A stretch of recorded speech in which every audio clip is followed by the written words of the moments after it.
আল্লাহ রাব্বুল আলামিনের আলিশান দরবারে কালিমাতুশ শুকর আদায় করি যে মহা রব্বুল আলামিন আপনাকে আমাকে অত্যন্ত ভালোবেসে মহব্বত করে। রজব মাসের প্রথম জুমার নামাজ আদায় করার উদ্দেশ্যে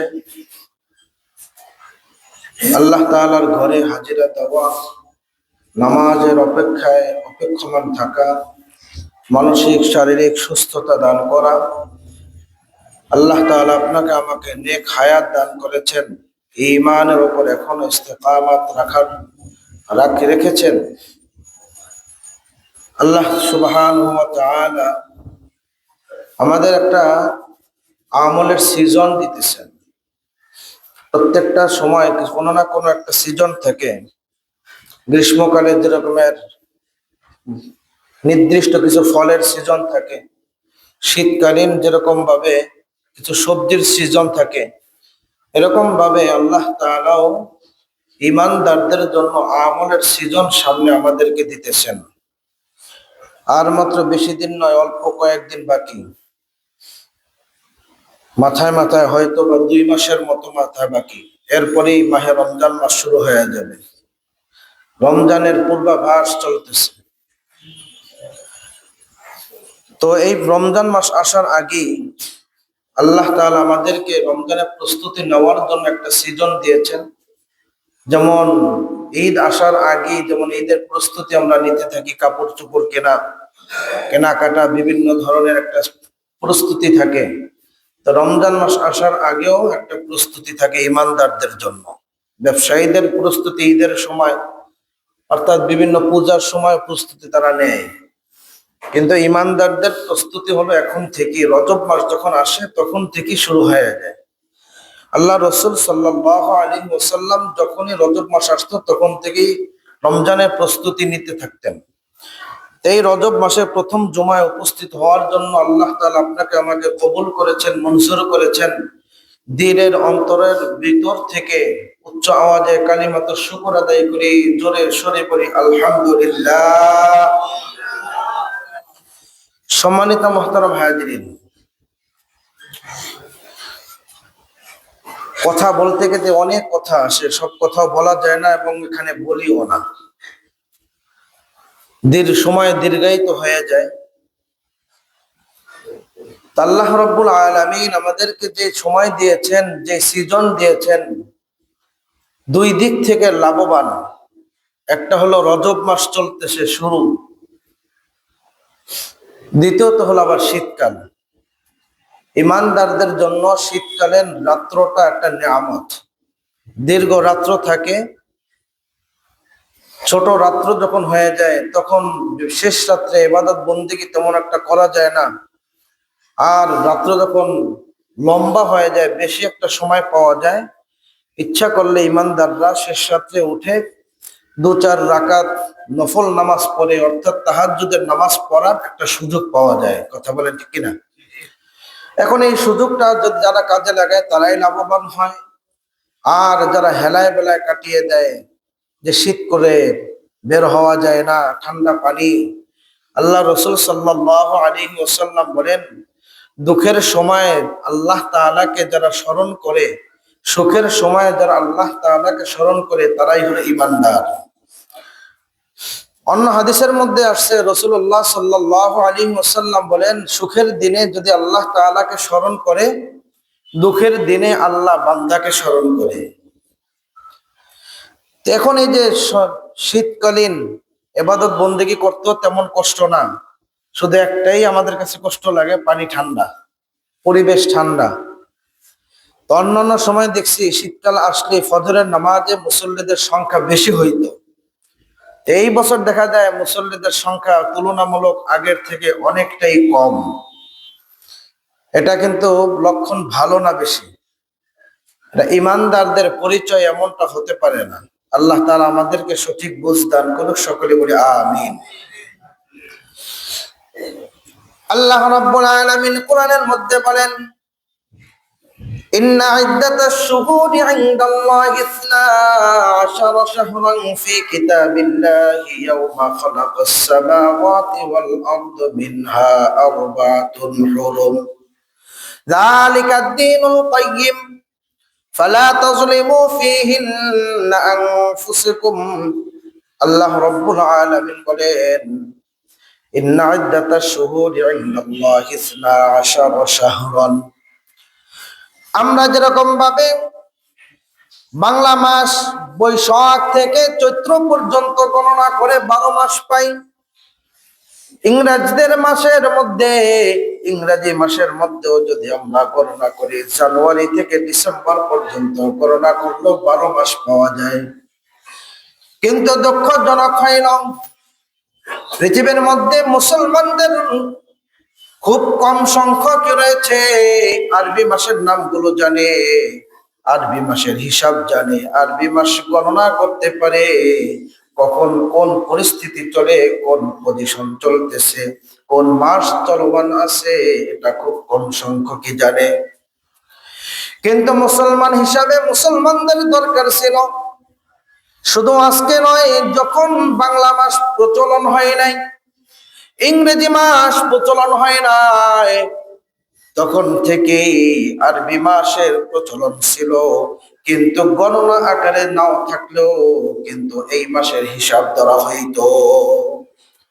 কারণ কে রে ভাই মুসলমান, ইসলামী নিয়ম নীতি, ইসলামী হুকুমত, ইসলামের বিধিবিধান সবকিছু আরবি মাসের সাথে সম্পৃক্ত।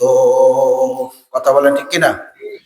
কোন ইংরেজি মাসের সাথে কোনো সম্পর্ক নাই, বাংলা মাসের সাথে সম্পর্ক নাই, একমাত্র আরবি মাসের সাথে, আরবি বছরের সাথে, আরবি পুঞ্জির সাথে সম্পর্ক রয়েছে।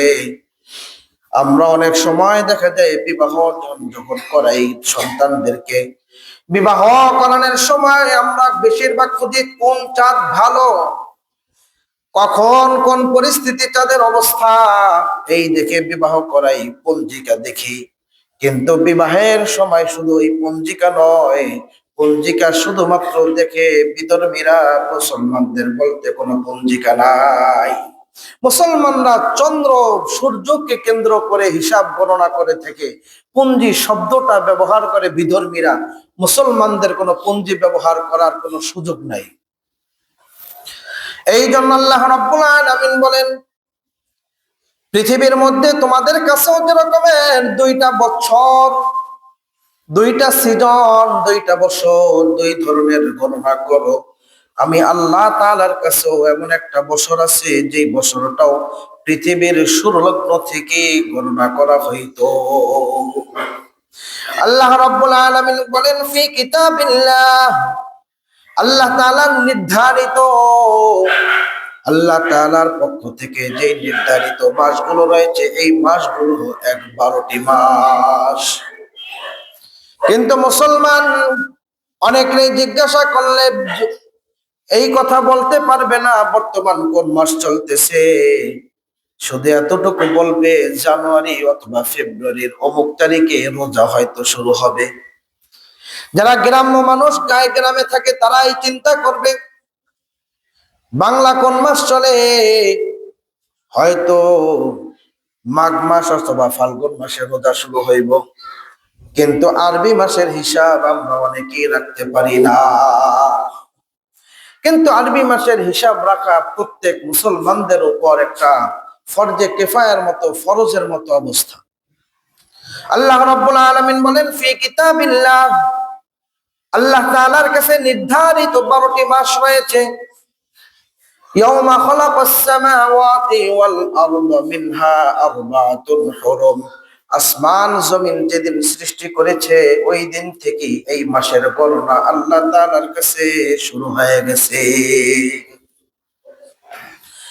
এখন এই মাসের কি ফজিলত, আল্লাহর নবী সরকার দো আলম রাহমাতাল লিল আলামিন জনাব মুহাম্মদুর রাসূলুল্লাহ সাল্লাল্লাহু আলাইহি ওয়াসাল্লাম এক হাদিসের মধ্যে বলেন, এই মাসে যদি কোনো মানুষ একটা করে রোজা পালন করে, এক একটা রোজা এক এক বছরের সমতুল্য সওয়াব রাখে।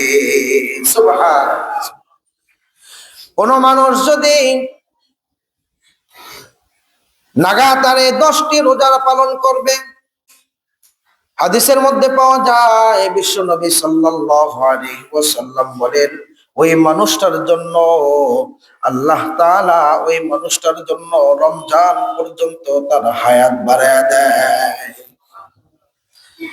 তো ফজিলত আসেনি, কিন্তু আমরা গণনাও রাখি না, আমরা এটার গণনা করিও না, ফজিলত তেমন জানতে চাই না।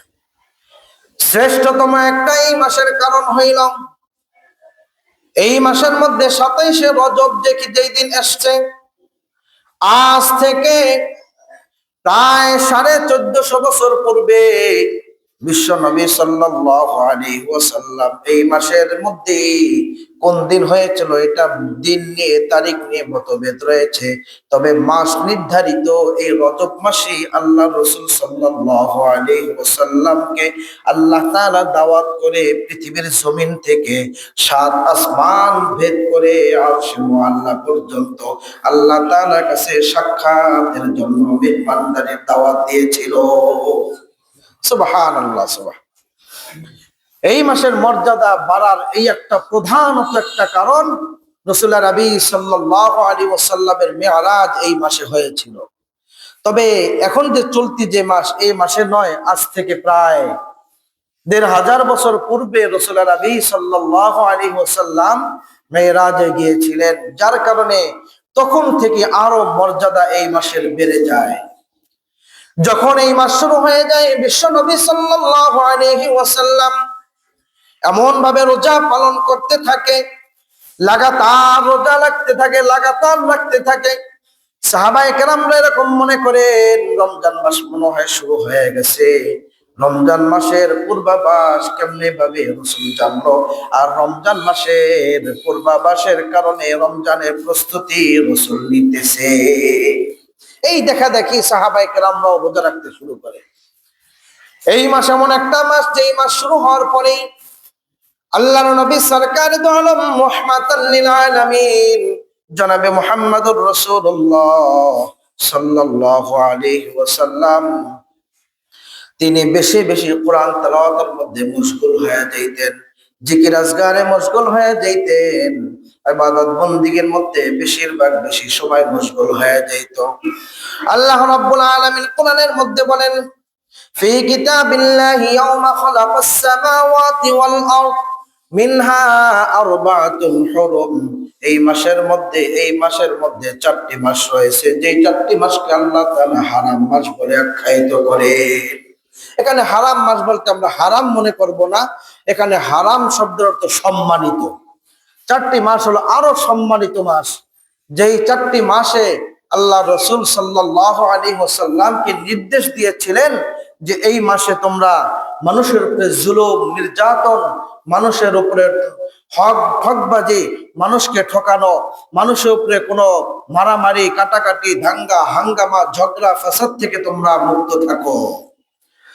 এই 4টি মাসে আল্লাহ রাব্বুল আলামিন আমাদেরকে এটাই শিক্ষা দেন যে এই মাস যখন শুরু হয়ে যায়, তোমরা অন্য মাসে যদিও গুনাহ করো, এই মাস কয়টা সতর্ক থেকো।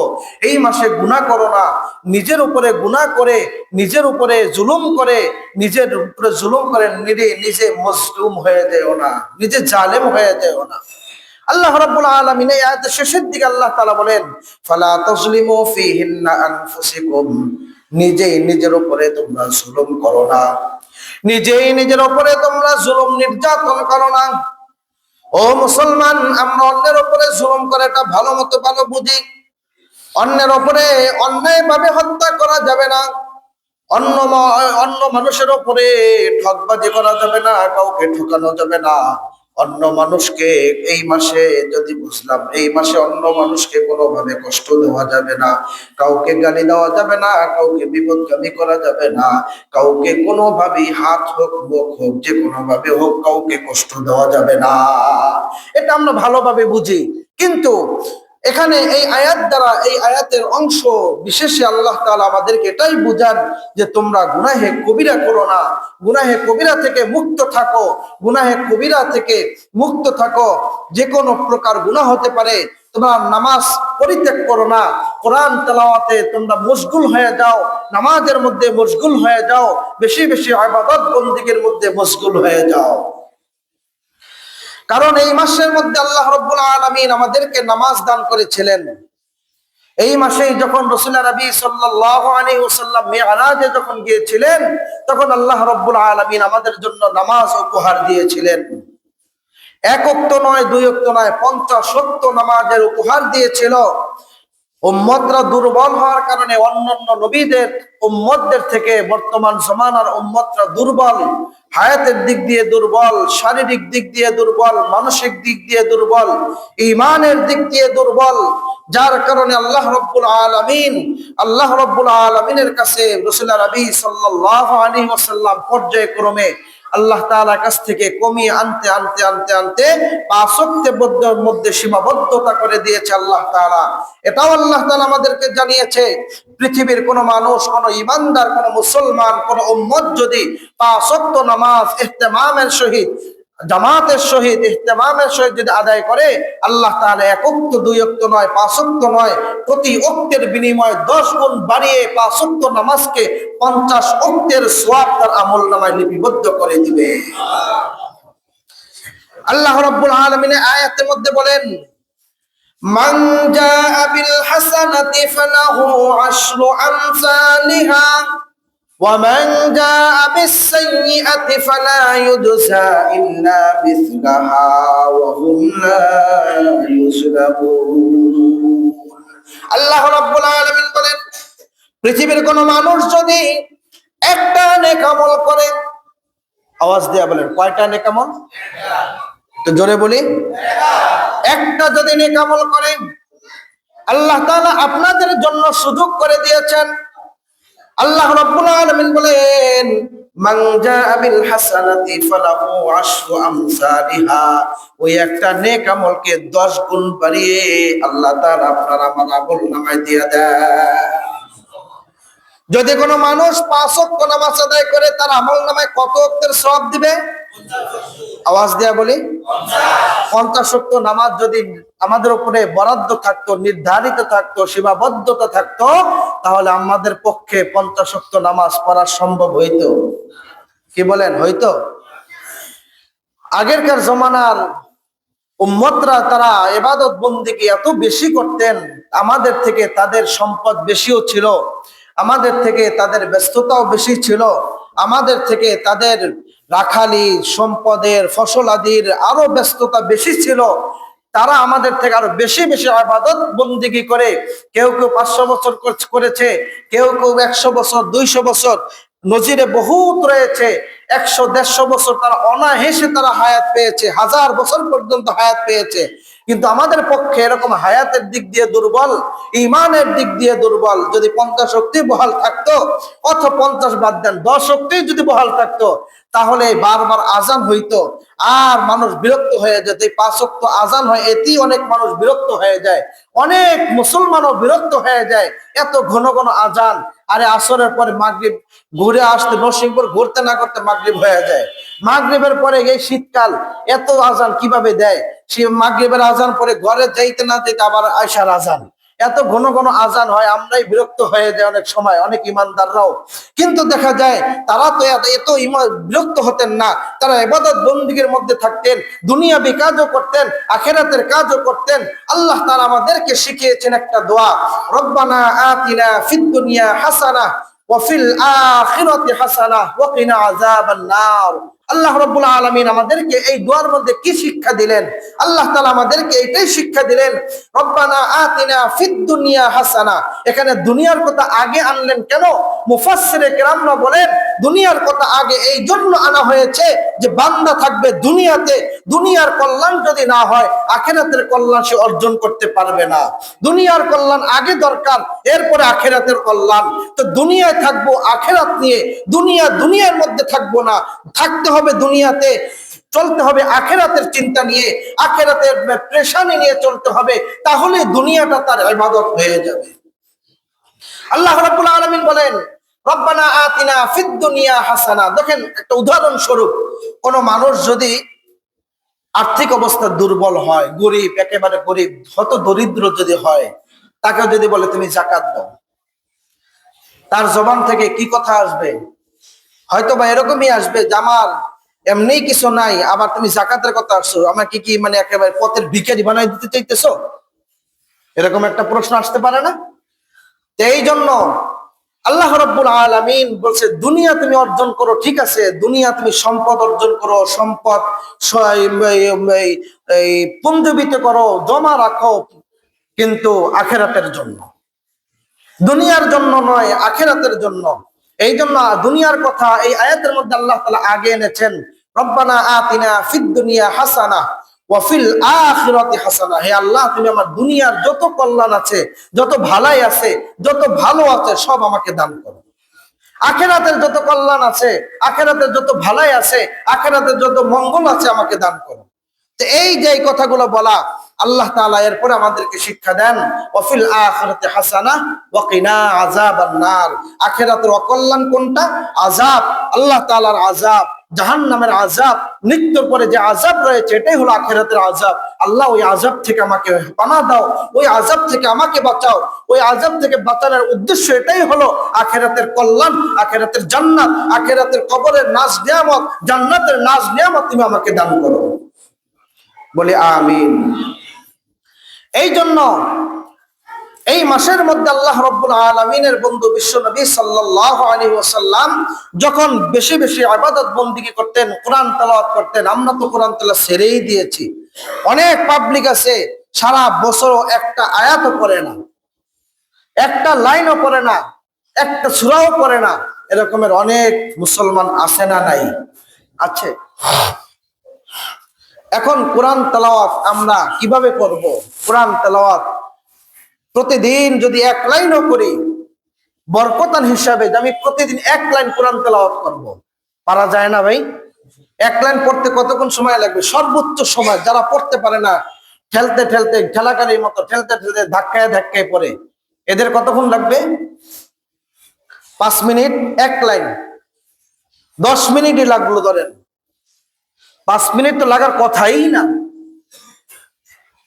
ধরেন 10 মিনিটই। এই 10টা মিনিট 24 ঘন্টার মধ্যে 10টা মিনিট সময় কি দেওয়া যায় না?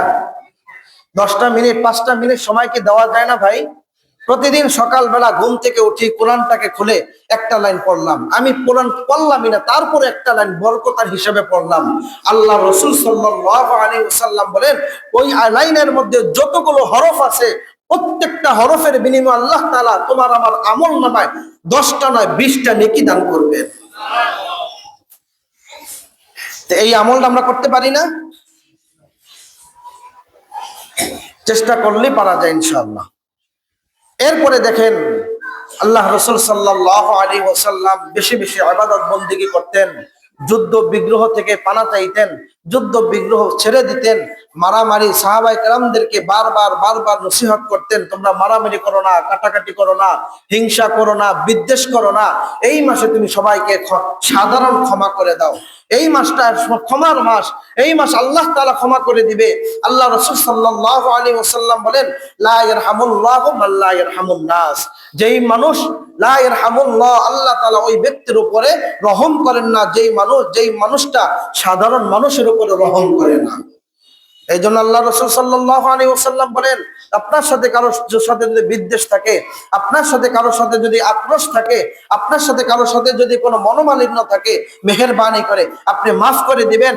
আর এক হাদিসের মধ্যে আসছে, কোনো মানুষ যদি কোনো মানুষকে ক্ষমা করে দেয়, একটা গুনার একটা অপরাধ যদি মাফ করে দেয়, হাসরের ময়দানে ওই যে মাফ করনেওয়ালা, ক্ষমা করনেওয়ালা, আল্লাহ তাআলা ওই ক্ষমা করনেওয়ালার একটা নয়, দুইটা নয়, 10টা অপরাধ, সর্বনিম্ন 10টা অপরাধ আল্লাহ মাফ করে দিবেন। একটা দোষ যদি গোপন করে রাখে, হাসরের ময়দানে 10টা গুণ গোপন করে রাখবেন। আপনার আমার কত অপরাধ আছে, যদি এইগুলা প্রকাশ হয়, আল্লাহ যদি বের করে দেয়, প্রকাশ করে দেয়, কি অবস্থা হবে বলেন? এলাকায় থাকতে পারবো? সমাজে থাকতে পারবো? জাতিতে থাকতে পারবো? পারবো না। এই জন্য আমাদের ক্ষমার দৃষ্টি, ক্ষমার গুণ, এই গুণটা কার?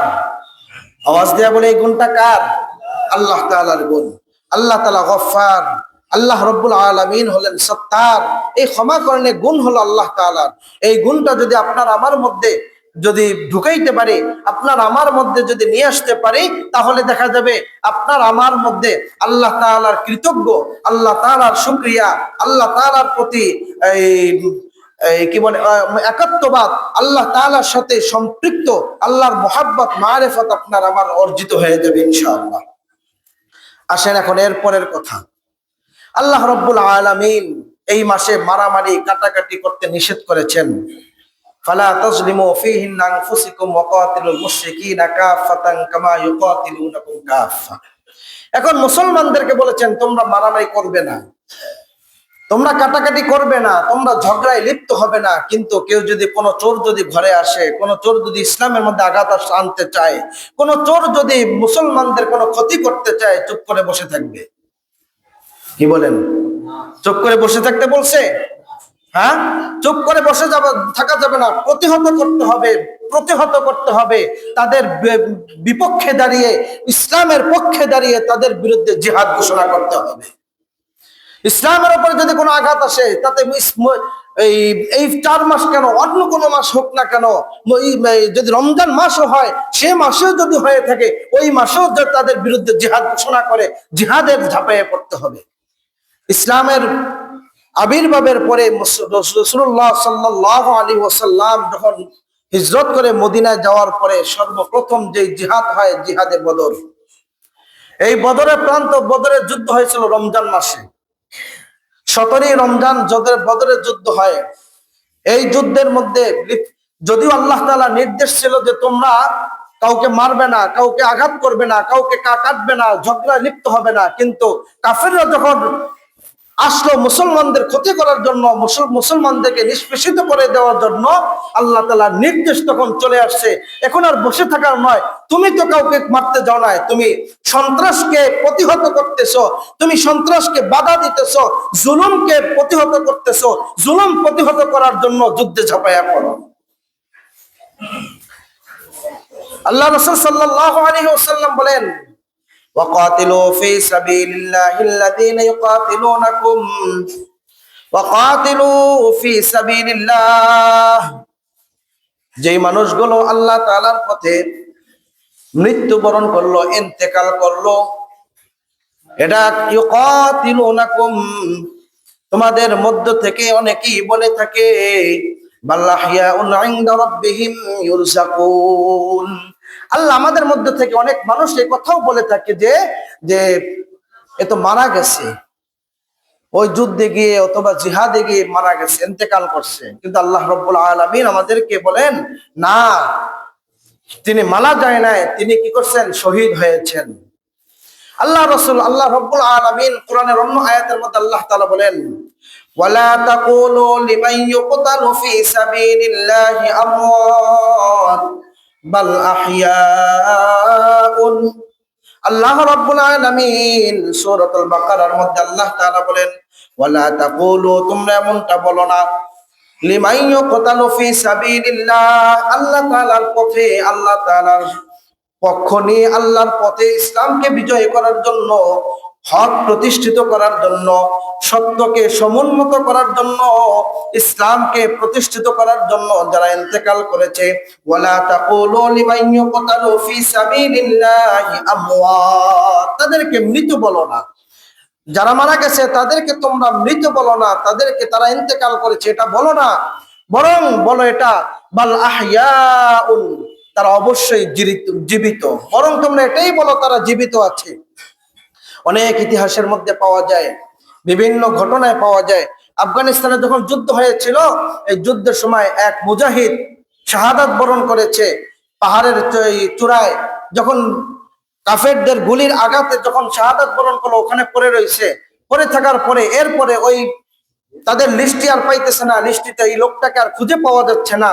খুঁজে না পাওয়ার কারণে তখন তাই তল্লাশি চালাইলো। একদিন নয়, 2 দিন নয়, 1.5 মাস পরে ওই পাহাড়ের চূড়ায় কোনো কারণে উঠছে। ওঠার পরে দেখতেছে যে ওখানে একটা লোক পড়ে আছে মৃত অবস্থায়। উঠিয়ে তখন যখন তাকে কোলে নিল, দেখে যে ঘাড় থেকে রক্ত শৃঙ্গি দিয়ে এখনো বের হচ্ছে। শাহাদাত যারা অর্জন করে, আল্লাহ রাব্বুল আলামিন অনেক ফজিলত দিয়েছেন, অনেক বরকত দিয়েছেন তাদের জন্য। আল্লাহ রাব্বুল আলামিন অন্য আয়াতের মধ্যে বলেন, ওয়ালা তাহসাবান্নাল্লাযীনা কুতিলু ফি সাবিলিল্লাহি আমওয়াতা বাল আহইয়াউন ইনদা রাব্বিহিম ইউরযাকুন। আল্লাহ রাব্বুল আলামিন বলেন যে আল্লাহ তাআলা বলে ওয়ালা তাহসাবান্নাল্লাযীনা, তোমরা এটা ধারণা করো না, তোমরা ধারণা করো না যে আল্লাযীনা কুতিলু ফি সাবিলিল্লাহি আমওয়াতা, যারা জিহাদ করে আল্লাহ তাআলার রাস্তায় শহীদ হয়েছে, আল্লাহ তাআলার রাস্তায় শাহাদাত বড় অর্জন করেছে, তাদেরকে তোমরা মৃত বলো না, বরং বাল আহইয়াউন, তারা জীবিত। শুধু তাই নয়, তাদের জন্য আল্লাহ তাআলা এমন একটা ব্যবস্থা রেখেছেন ইনদা রাব্বিহিম ইউরযাকুন, আর তাদের জন্য আল্লাহ তাআলার পক্ষ থেকে রিজিক দেওয়া হয়। সুবহানাল্লাহ, সুবহানাল্লাহ। যারা শাহাদাত বরণ করে তাদের জন্য আল্লাহ তাআলার পক্ষ থেকে রিজিক দেওয়া হয়। ঠিক তেমনি ভাবে আমাদের সমাজের মধ্যে, আমাদের সমাজে যারাই হক প্রতিষ্ঠিত করার জন্য, হককে সমুন্নত করার জন্য যারা মাজলুমের পক্ষ নিয়ে দাঁড়ায়, জুলুমের বিপক্ষে দাঁড়িয়ে যারা কথা বলে, স্লোগান দেয়, ইন্তেকাল করে, আল্লাহ তাআলা যে হকের পক্ষে যদি থাকে, এটা যদি নিয়ত যদি খালেস থাকে, আল্লাহ রাসূল সাল্লাল্লাহু আলাইহি ওয়াসাল্লাম বলেন ইন্নামাল আমালু বিন্নিয়াত, নিয়ত যদি সহি থাকে যে আল্লাহ তাআলার জন্য, একমাত্র আল্লাহর জন্য আমি জিহাদ করলাম, একমাত্র আল্লাহ তাআলার জন্য আমি সমাজে জালিমের বিপক্ষে দাঁড়াইলাম, মুসলিমের পক্ষে দাঁড়াইলাম, তাহলেই আল্লাহ তাআলা তার শাহাদাত মঞ্জুর করবে। শহীদ হলো 5 প্রকার। কয় প্রকার ভাই? একেবারে ইসলামের শুরু লগ্ন থেকে আজকের দিন পর্যন্ত যারা এই শখের মধ্যে থাকবে, এই খাসের মধ্যে থাকবে, এই নীতিমালার মধ্যে থাকবে, তারাই হলো শহীদ। এর বহির্গত যারা থাকবে তারা শহীদের অন্তর্ভুক্ত নয়। কিন্তু কয়েকদিন আগে এই গোপালগঞ্জে কোন হিন্দু মারা গেছিল, এক আন্দোলনে পরে হিন্দু মারা গেছে, তার নামের পিছনে শহীদ লাগানো হয়েছে। কোন হিন্দু যদি মারা যায় তাকেও কি শহীদ বলা যাবে? আওয়াজ দিয়া বলেন, কোন হিন্দু মারা গেলে শহীদ হবে? এটা কেন সাধারণ বিষয় নয়, এটা চারটিখানি বিষয় নয়, বিশাল ব্যাপার। আল্লাহ রাব্বুল আলামিন হাদিসে কুদসির মধ্যে আমাদেরকে জানিয়ে দিয়েছেন শহীদ 5 প্রকার। কয় প্রকার ভাই? 5 প্রকার। 1 নম্বর, যদি কোনো মানুষ প্লে রোগে যদি মারা যায়, আল্লাহ তাআলা শাহাদাতের মর্যাদা দান করবেন। 2 নম্বর হইল পেটের রোগে যদি কোনো মানুষ মারা যায়, যেমন পিত্ত, এরপরে লিভার, বিভিন্ন ধরনের যদি পেটের রোগে যদি কোনো মানুষ মারা যায়, একেও আল্লাহ তাআলা শাহাদাতের মর্যাদা দিবেন। 3 নম্বর হলো কোনো মানুষ আগুনে পড়ে অথবা পানিতে ডুবে। কথাটা খেয়াল রাখতে হবে, এখানে একটা খুব গুরুত্বপূর্ণ বিষয়। আগুনে পড়ে অথবা পানিতে ডুবে কেউ যদি মারা যায়, এখন মারা যাওয়ার সময় যারা আগুনে পড়ে, আগুনে দগ্ধ হচ্ছে, এমত অবস্থায় যেই মানুষগুলো, বেশিরভাগ মানুষগুলো বলে অমুক তুমি বাঁচাও, ভাই বাঁচাও, অমুক বাঁচাও, বস আমাকে বাঁচান, বস আমাকে ধরেন, আমাকে বাঁচান, এইভাবে চিৎকার দেয় না?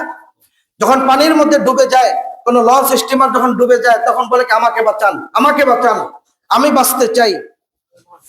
বাঁচানেওয়ালা কে? আওয়াজ দিয়া বলেন কে? আল্লাহকে বাদ দিয়ে সে যখন গায়রুল্লাহর কাছে সাহায্য চাইলো, আল্লাহকে বাদ দিয়ে সে যখন কোনো মাখলুকের কাছে সাহায্য চাইলো, আর এই কথা বলতে বলতে যখন মারা যায়, তখন এটা শহীদের অন্তর্ভুক্ত নয়। যদিও আমরা দেখি আগুনে পড়ে মারা গেছে, পানিতে ডুবে মারা গেছে, কিন্তু তার জবানের কালিমা থাকতে দরকার ছিল আল্লাহ বাঁচাও, আল্লাহ বাঁচাও, আল্লাহ তুমি বাঁচাও, আল্লাহ তুমি বাঁচানেওয়ালা, তুমি ছাড়া কেউ বাঁচাইতে পারবে না, তুমি একমাত্র বাঁচানেওয়ালা, আল্লাহ বাঁচাও। এই জবান যদি সে কালিমা উচ্চারণ করে নাও করে, যদি এইভাবেও যদি বলতে থাকে আল্লাহ তুমি বাঁচাও, তার নিয়ত থাকবে বাঁচানেওয়ালা কে? আল্লাহ। নিয়ত থাকবে আল্লাহকে বাঁচাও, আল্লাহ তুমি বাঁচাও, আল্লাহর কাছে সাহায্য চাইলো, কোনো গায়রুল্লাহর কাছে না, কোনো মাখলুকের কাছে সাহায্য চাইলো না। তো ওই অবস্থায় যদি মারা যায়, ওটা হলো প্রকৃত শহীদ। এখন পানিতে ডুবে মরলে কি শহীদ? এখন তার জবান থেকে কোনটা আসছিল এটা দেখতে হবে। হ্যাঁ, কোনো ভালো মানুষ, ইমানদার মানুষ যদি এভাবে মারা যায়, হয়তো ধারণা করে নেওয়া যেতে পারে এই মানুষটা শহীদ হয়েছে। হ্যাঁ, এরপরে আবার ধ্বংস স্তূপের তলে পড়ে যারা মারা যায়, এরাও শহীদের মর্যাদা পাবে। যেমন পাহাড় ধসে যারা মারা গেল, বিল্ডিং ধসে, অথবা ভূমিকম্প হয়ে বিল্ডিং ধসে গেছে, এই যে রানা পেলা যা ধসে গেছিল, এই ধরনের ধরেন এদের মধ্যে যারা ধসে যে মারা যায় এরাও শহীদের অন্তর্ভুক্ত। এরপরে সর্বশ্রেষ্ঠতম শহীদ হলো, এর উপরে শহীদের মর্যাদা আর কেউ পাবে না, এর উপরে শহীদের মর্যাদা আর কেউ পেতে পারে না। আল্লাহ রসুল সাল্লাল্লাহু আলাইহি ওয়াসাল্লাম বলেন, আল্লাহর পথে যারা শাহাদাত বর্জন করেছে ইসলামকে সমুন্নত করার জন্য, এখানে শর্ত হলো চারটা। কয়টা শর্ত? চার শর্তে যদি কোনো মানুষ মারা যায় তাকে শহীদ বলা হবে। এক নম্বর শর্ত হলো আল্লাহ সন্তুষ্টি থাকতে হবে, আল্লাহ সন্তুষ্টি থাকতে হবে, মাজলুমের পক্ষে থাকতে হবে, জুলুমের অংশ নিয়ে ক্ষমতা নেওয়ার জন্য, ক্ষমতা ছিনিয়ে নেওয়ার জন্য। বর্তমান তো কেউ মারা গেলেই শহীদ হয়ে যায়, রাজনৈতিক দলের হোক, আলেমরা তো অবশ্যই শহীদ আসবে। হিন্দু মারা গেল শহীদ, ওই বৌদ্ধ মারা গেল শহীদ লাগাইয়া দেয়, শহীদ সবার মধ্যে লাগানো দেওয়া হয়, কিন্তু সকলে শহীদ নয়। চার শর্তে কোনো মানুষ যদি আল্লাহ রাস্তায় মারা যায় তাকে শাহাদাত অর্জন করা গণ্য হবে। এক নাম্বার হলো আল্লাহ সন্তুষ্টি থাকতে হবে। কি থাকতে হবে ভাই? আল্লাহ সন্তুষ্টি থাকতে হবে। দ্বিতীয় নাম্বার হলো হক প্রতিষ্ঠিত করার জন্য। হক প্রতিষ্ঠিত করার জন্য হতে হবে, নিজের খায়েশাতের জন্য না, নিজের অস্তিত্ব টিকানোর জন্য না, নিজের গদি টিকানোর জন্য না, নিজের ক্ষমতায় যাওয়ার জন্য না, সেটা যেই দল হোক না কেন, নিজের ক্ষমতায় যাওয়ার জন্য। যদি কেউ শহীদ হয়, যদি কোনো হত্যা হয়, ওটা নিজের ক্ষমতা পাওয়ার জন্য, আল্লাহর জন্য নয়। এখানে হযরত হুসাইন রাদিয়াল্লাহু তাআলা আনহু, তিনি কারবালার প্রান্তরে গিয়েছিলেন আল্লাহ সন্তুষ্টির জন্য। কথা বলেন ঠিক কিনা? তিনি কারবালা প্রান্তরে গিয়েছিলেন হক প্রতিষ্ঠিত করার জন্য। তিনি কারবালা প্রান্তরে গিয়েছিলেন জুলুমের প্রতিহত করার জন্য, যার কারণে আল্লাহ তাআলা তাকে শাহাদাত অর্জনকারী দেওয়া হয়েছে, তাকে আল্লাহ তাআলা শহীদের মর্যাদা দিয়েছে। এরকমের যদি কোনো মানুষ যদি ক্ষমতা নিতে গিয়ে যদি তার নিয়ত যদি থাকে, আমি হক প্রতিষ্ঠিত করব, আমি হকের উপরে থাকব, আমি আল্লাহ সন্তুষ্টির জন্য দেশ পরিচালনা করব।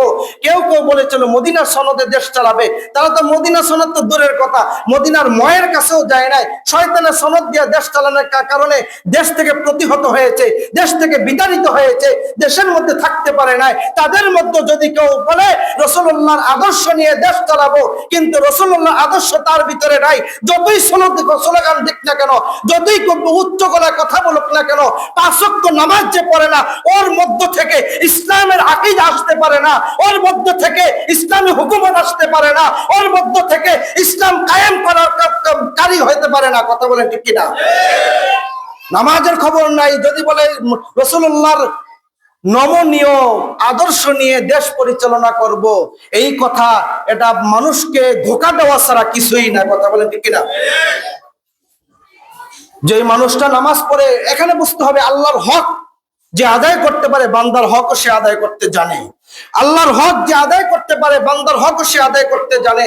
আল্লাহর হক পাই টু পাই যে আদায় করবে, ওর দ্বারা কোনো জনগণের ক্ষতি হবে না, ওর দ্বারা কোনো মানুষ জুলুমের শিকার হবে না, ওর দ্বারা দেশের কোনো অর্থ সম্পদ নষ্ট হবে না, ওর দ্বারা দেশের কোনো ক্ষতিগ্রস্ত হবে না। কথা বলেন ঠিক কিনা?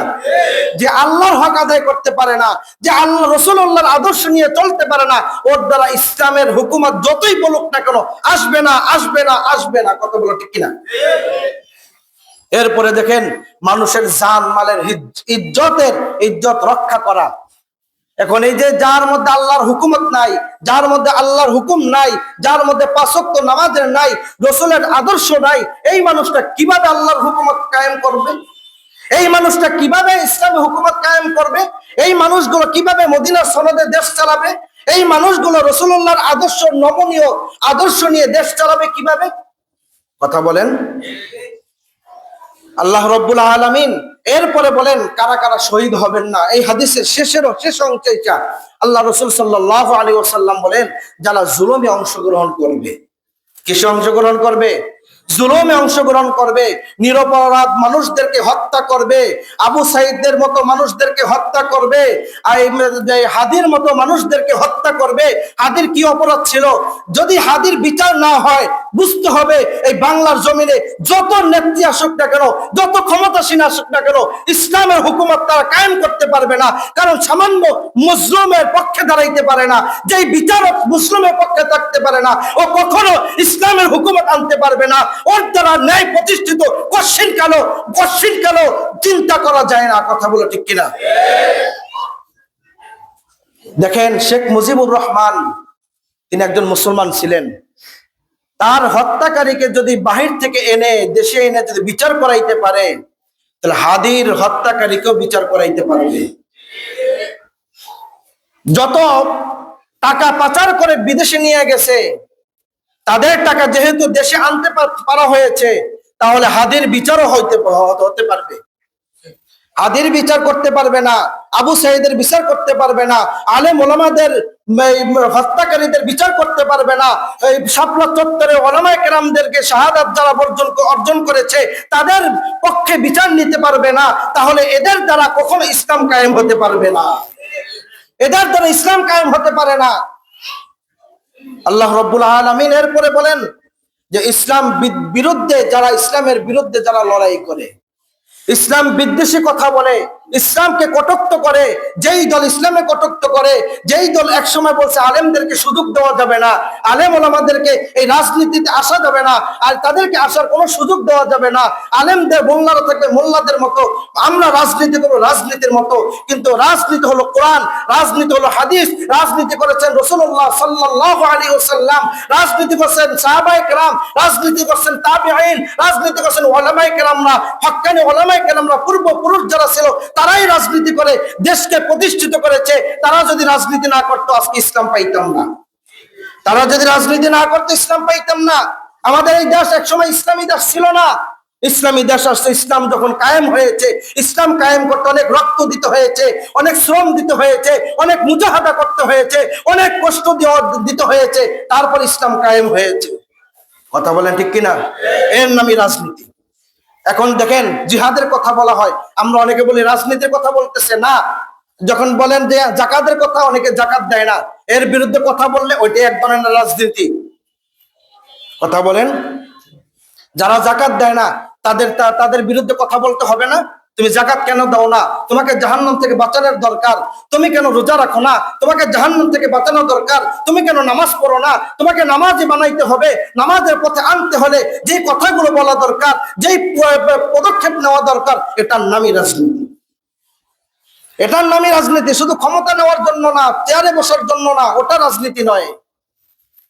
আল্লাহ তাআলা আমাদেরকে সঠিক বুঝ দান করুন। সকলে বলে আমিন। ওয়া আখিরু দাওয়ানা আলহামদুলিল্লাহি রাব্বিল আলামিন। আসসালামু আলাইকুম ওয়া রাহমাতুল্লাহি ওয়া বারাকাতুহু। যারা সুন্নাত